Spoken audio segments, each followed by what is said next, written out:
कि नरेंद्र ने सरेंडर कर दिया।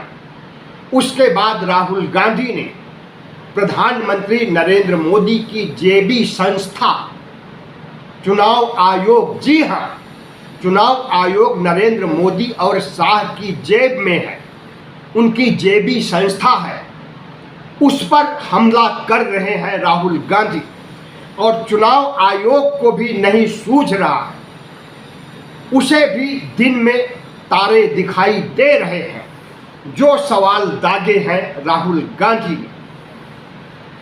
तो चौतरफा घिर गए हैं नरेंद्र मोदी, अंतर्राष्ट्रीय दबाव से, राष्ट्रीय दबाव से, सैनिक विफलता से और संविधान खत्म करने का बयान जब आरएसएस के सरसंघ संचालक दत्तात्रेय होसबोले ने दिया तो उन्होंने फिर से भारतीय जनता पार्टी के लिए खतरे की घंटी बजा दी और इसका फायदा इंडिया गठबंधन होने वाले तमाम राज्यों के चुनाव में उठाएगा। जिस तरह से लोकसभा चुनाव में संविधान बदलने, 400 पार सीटें पाने की बात कही गई, उसका फायदा उठाया। अब सरसंघ सहचालक के बयान को लेकर इंडिया गठबंधन बिहार, बंगाल और उत्तर प्रदेश के चुनाव में भारतीय जनता पार्टी को हराने का फार्मूला तैयार कर लिया है।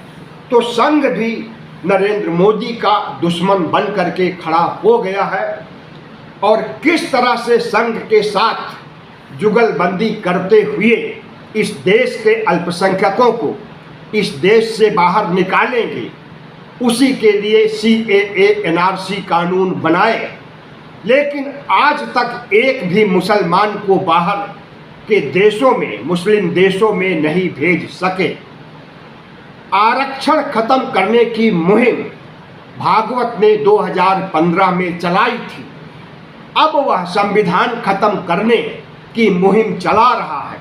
इस मुहिम से भारतीय जनता पार्टी को कितना नुकसान होने वाला है, होने वाले चुनाव से पता चल जाएगा। और सिर्फ राज्यों के चुनाव में ही नहीं, 2029 के चुनाव में भी संविधान हटाने का मुद्दा, हिंदू राष्ट्र बनाने का मुद्दा, मनुस्मृति लागू करने का मुद्दा हावी होगा और भारतीय जनता पार्टी को हार मिलेगी। धन्यवाद। एक बार और अपील है कि चैनल को सब्सक्राइब कर लीजिए, लाइक कीजिए और शेयर कीजिए।